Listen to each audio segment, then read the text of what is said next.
Olá, e hoje vamos falar sobre a hérnia de disco, que é uma doença muito comum dentre a população.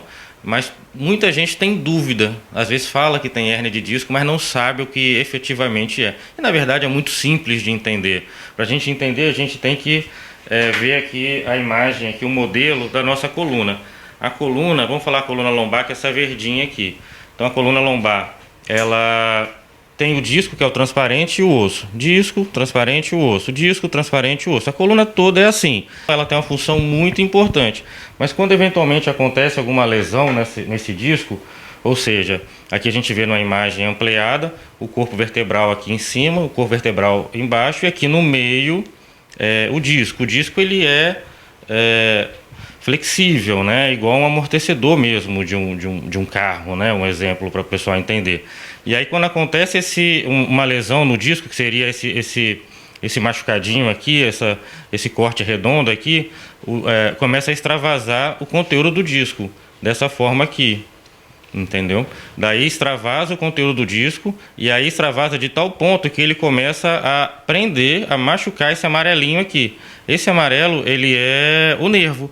Então, se machucar o nervo aqui na coluna, o paciente pode sentir dor até o pé.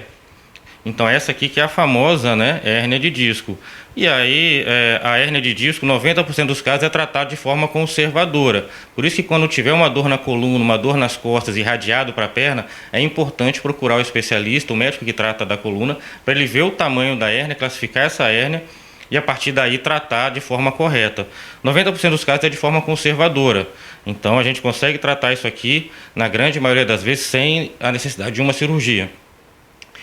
Mas a cirurgia também evoluiu muito nos últimos anos. Se precisar de cirurgia, igual no passado era um acesso muito maior, um sangramento muito maior, um tempo de hospitalização muito maior.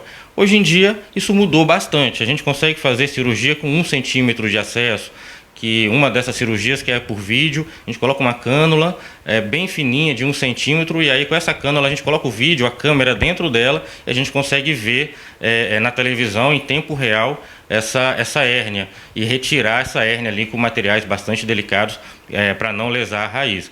Então a cirurgia ela evoluiu muito nos últimos anos, mas lembrando que a cirurgia é só indicada em casos que a gente não conseguiu tratar de forma conservadora.